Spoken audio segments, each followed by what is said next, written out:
नमस्कार रसिक श्रोते हो. आजच्या कथेचं शीर्षक आहे राणी माशी. कथा लेखन राजश्री बर्वे, अभिवाचन स्मिता कुलकर्णी. काय ग कांचन, आज घरी बाबांची चौकशी करायला फोन नाही केलास तो? नेत्रा कांचनला विचारत होती. एकाच क्युबिकलमध्ये दोघी बसत असल्याने नेत्राच्या आज ते लक्षात आलं होतं. कारण कांचन रोज 10:30ला बाबांना ऑफिसातून फोन करायची. अंघोळ झाली का? दुसरा चहा प्यायलात का? दरवाजा नीट लावून घ्या हां, वगैरे वगैरे. कांचनची आई जाऊन जवळजवळ 5 वर्ष झाली होती. आई गेल्यापासून कांचन आपल्या भावाची आणि वडिलांची आईच झाली होती जणू. बँकेत क्लार्क म्हणून लागलेली कांचन आता क्लास 1 ऑफिसर होती. खरं तर तिला 5 वर्षांपूर्वीच पुढचं ब्रँच मॅनेजरचं प्रमोशनही मिळालं होतं. तिची बदली नाशिकला होणार होती. त्याच वेळेस तिची आई अचानक हार्ट अटॅकने गेली होती. नाशिकला जाण्यासाठीची पूर्ण तयारी, अगदी बॅगसुद्धा भरून झाली, पण सगळंच खुंटलं. नेत्राला कांचनची ही सर्व कहाणी माहीत होती. कांचनची आई असताना कितीतरी वर्ष ती तिच्या लग्नाचं पाहत होती. पण कुठले तरी ग्रह आड येत होते. एवढ्या हुशार सुस्वभावी मुलीचं दिसायला चांगली असूनही जमत नव्हतं. आई गेल्यानंतर तर तिच्या लग्नाचे प्रयत्नही बंद झाले. कांचनचे वडील थोडे स्वार्थी असावेत आणि भाऊ कार्तिक फक्त स्वतःच्या विश्वात रमणारा असावा असा नेत्राचा कयास होता. पण कांचनचं त्यांच्यावरचं प्रेम बघून नेत्राने तिला असं कधीच बोलून दाखवलं नव्हतं. पण नाही म्हणायला तिनं कांचनच्या मागे लग्न कर असा दोषा मात्र लावला होता. खरं तर ऑफिसातल्या सामंतनं तिला लग्नासाठी विचारलं होतं, पण कांचननं तेव्हा त्याला नकार दिला होता. आता ह्या नकारामागे घरच्यांसाठीचा त्याग होता की त्याचं तिच्यासारखं क्लास 1 ऑफिसर नसणं हे होतं, हे याचा मात्र तिला कल्पना नव्हती. नेत्रा तिला समजावून थकली होती, पण तिनं आशा मात्र सोडली नव्हती. पुढे कार्तिकही इंजिनियर बनून त्याला छानशी नोकरी मिळाली आणि वर्षभरातच त्यानं आपली जीवनसाथीही निवडली. स्वतः लग्न ठरल्यावर त्याला कांचनच्या लग्नाची आठवण झाली होती. तीही बहुधा बायकोनेच करून दिली असावी. पण एव्हाना 35 वर्षाच्या कांचनचा लग्नातला रसच गेला होता. कांचन, का लग्न करत नाहीस तू अगं? जर आजूबाजूला बघ, जो तो आपल्या सुखी संसारात रमलाय. असं पूर्वी एकदा नेत्राने जेव्हा तिला विचारलं तेव्हा कांचन म्हणाली, तू म्हण सुखी संसार वगैरे, पण ही चक्क तडजोड आहे. मी पाहिलंय ना माझ्या आईबाबांचा संसार. कायम कष्ट करणारी आई नि पत्त्यांच्या व्यसनात बुडलेले बाबा. लहानपणी 12:30-1 वाजेपर्यंत त्यांची वाट बघत बसणाऱ्या आईच्या डोळ्यातलं पाणी अजून मला विसरता येत नाही ग. अजूनही खेळतात का ग पत्ते तुझे बाबा? छे ग, आता कसले खेळतायत. निवृत्त झाल्यानंतर तब्येत साथ देईना, मग सोडून दिले. नंतर घरीच असायचे. मग प्रत्येक गोष्टीवर आईवर अवलंबून. शेवटी आईला त्यांचा थोडा सहवास तरी मिळाला. जरा कुठे सुखसमाधान तिच्या वाट्याला येत होतं आणि तेवढ्यातच. हो माहिती आहे मला कांचन. नंतर तुमची चाळ पडून टॉवर झाला. तुम्हाला तिथनं छानपैकी एक 1 BHK फ्लॅटही मिळाला आणि तू तुझं सर्व सेविंग खर्च करून तो तू तुझ्या आईच्या आवडीप्रमाणे सजवून ठेवलास.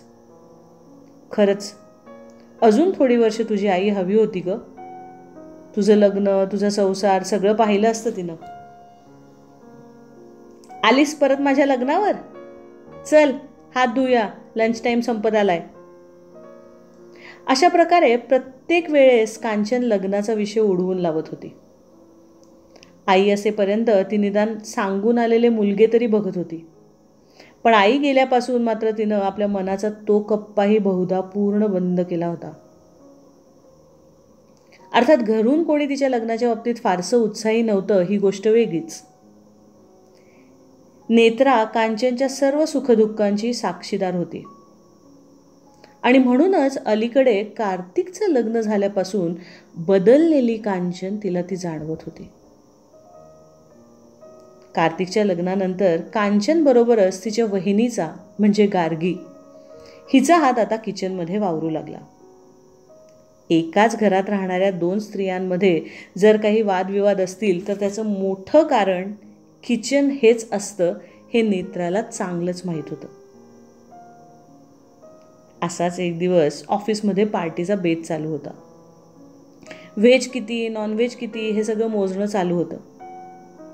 नेत्रानं कांचनचं नाव नॉनव्हेजमध्ये दिलं, पण तेव्हा कांचननं ते बदलायला लावलं. काय ग, चिकन मटणाची एवढी भोगती तू, आज काय झालं?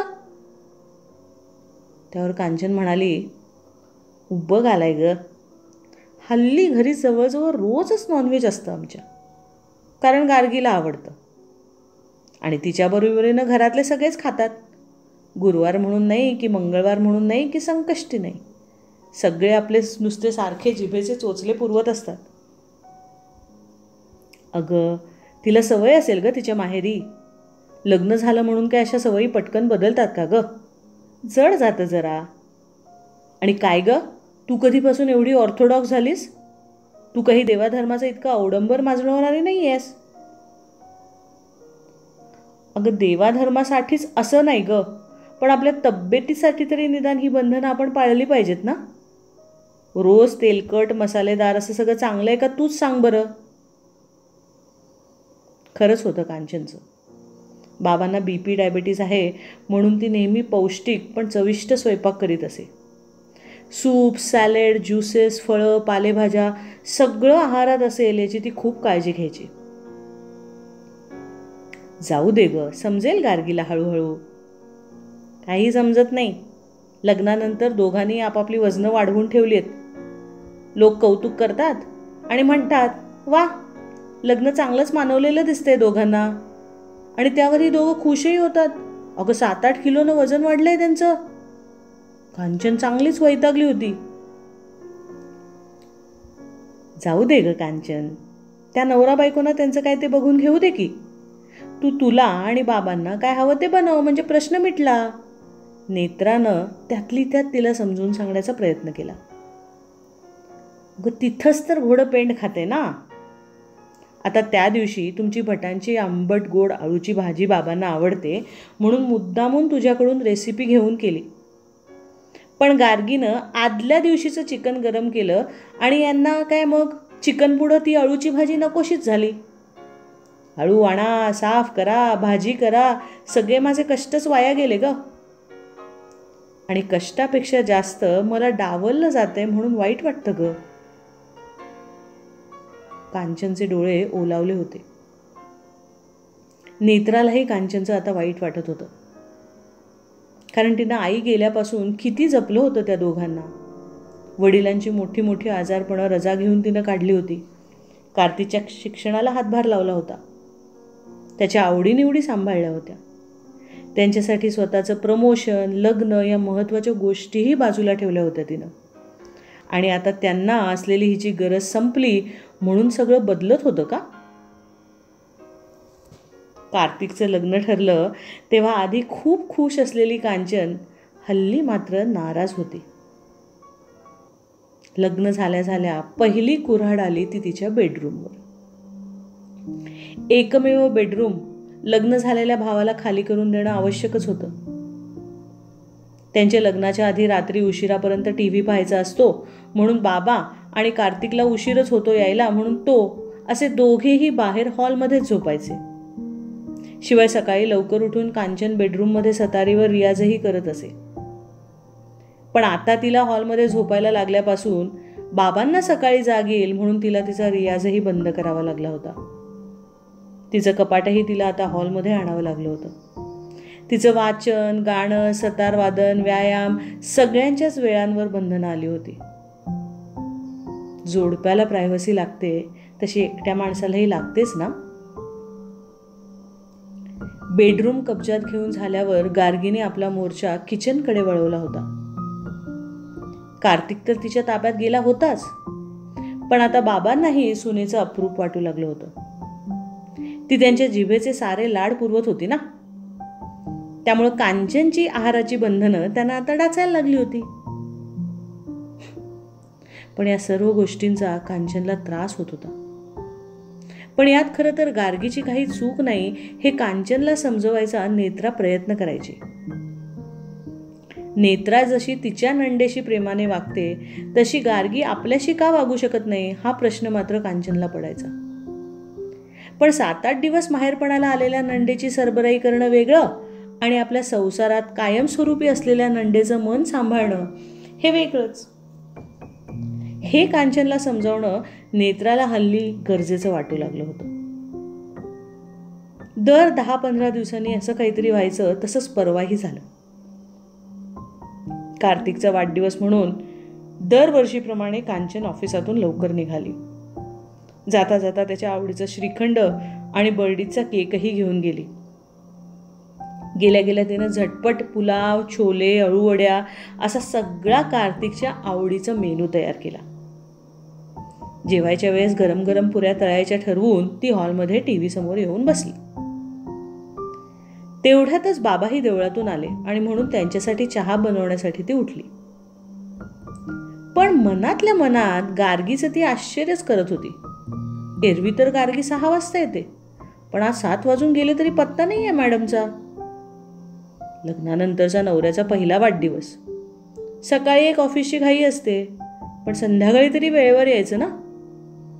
नवऱ्याच्या आवडीनिवडीचं काहीतरी बनवावं, काय म्हणावं काय हिला.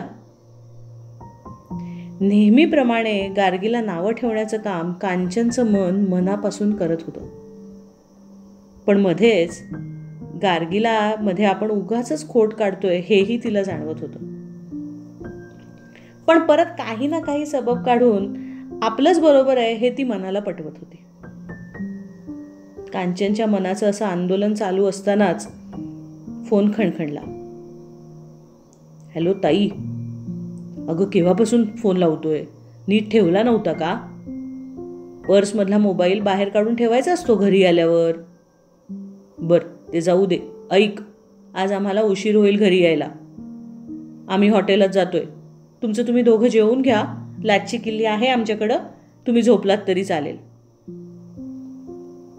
अरे सगळा स्वयंपाक तयार आहे पण. प्लीज ग ताई, आता पण नको आणि परंतु नको. आणि मग अगदी हलक्या आवाजात पुढे म्हणाला, अगं गार्गीच्या माहेरचे पण आहेत आमच्या बरोबर, नंतर बोलू आपण, चल गुड नाईट. कांचनच्या बोलण्याची वाटही न पाहता त्यानं फोन ठेवून दिला. कांचन आता चांगलीच वैतागली. बाजूलाच बसलेल्या बाबांना म्हणाली, पाहिलं बाबा, मी एवढी दमले असून खपून ह्याच्या आवडीचा स्वयंपाक केला आणि हा हॉटेलात जेवायला चाललाय बायको बरोबर, आणि आपल्यालाही साधं बोलवलं नाही. कांचन, आता लग्न झालंय त्याचं, तू आता बायको बरोबरच जाणार ना. साहजिकच आहे ते. तू त्याला आधी विचारलं होतंस का रात्रीच्या जेवणाचं? बाबा नेहमी त्याचीच बाजू का घेतात? स्वतः कधी बायको बरोबर गेले होते का? कधी फिरायला जाणं नाही, कधी सिनेमा नाटक नाही. बायकोचा वाढदिवस तर दूरच, पण पत्त्यांचे व्यसनापायी कधी मुलांच्या वाढदिवसालाही हजर नसायचे. आणि आता नवरा बायकोंच्या नात्याच्या गोष्टी करतायत. सून आल्यावर यांची सगळी मतं बदलली. आपण इतके कष्ट घेऊन जेवण बनवलं ह्याचं यांना काहीच वाटत नाही. तिचं मन आक्रंदू लागलं तेव्हा तिनं नेत्राच्या दृष्टीने विचार करायचं ठरवलं. आत्ता नेत्रा असती तर म्हणाली असती, अगं कांचन, हल्ली वाढदिवसाला, लग्नांच्या वाढदिवसाला हॉटेलात जायचीच पद्धत आहे. तू बघतेस ना ऑफिसात सर्वजण तसंच साजरा करतात अगं वाढदिवस. तू कशाला मनाला लावून घेतेस उगाच? आणि मग तिने पुढे कोपरखळीही मारली असती, उद्या तू आणि सामंत तेच करणार आहात. सामंतचा विचार मनात आला आणि कांचनला एकदम वेगळीच जाणीव झाली. सामंतचं प्रमोशन ड्यू आहे यावर्षी. तोही कष्टाळू आहे. त्याला प्रमोशन मिळेलच. तोही क्लास 1 ऑफिसर होईल. तिच्या मनात वेगळ्या दिशेने वारे वाहू लागले. तेवढ्यात बाबांनी विषय काढला. काय ग कांचन, तू मागे प्रमोशन नाकारलंस म्हणून आता तुला प्रमोशन देणारच नाही का तुझी बँक? नाही हो, देईल ना, पण परत मुंबईच्या बाहेरचं वगैरे पोस्टिंग होईल. मग होऊ दे की, क्वार्टर्स मिळतात ना. जायचं पुढं पुढं आयुष्यात, थांबायचं नाही असं एका जागी. बाबांचे हे मत ऐकून कांचन अवाक झाली. मागच्या प्रमोशनच्या वेळी विरोध करणारे हेच का ते बाबा? आई गेली तेव्हा नाशिकला कुठे जाऊ दिलं यांनी आपल्याला? तेव्हा तर म्हणाले होते, बायकांची नोकरी म्हणजे गाजराची पुंगी, वाजली तर वाजली, नाही तर फेकून दिली. पण खरं कारण आता वेगळंच होतं ना. कारण तेव्हा घरात कर्तसवर्त कोणी नव्हतं. स्वयंपाक पाणी, भाजी आणणं, बाहेरची कामं हे सगळं कोण करणार होतं? आणि म्हणून अडवलं यांनी आपल्याला तेव्हा. तेव्हा बरं नाही म्हणाले पुढं पुढं जायचं असतं आयुष्यात हे. कांचनला परत एकदा गहिवरून आलं. स्वतःचीच खीव आली. म्हणजे आपणच मूर्ख ठरलो. आपला गैरफायदा घेतला या दोघांनी. इतके वर्षात आपल्यासाठी स्थळही पाहिली नाहीत.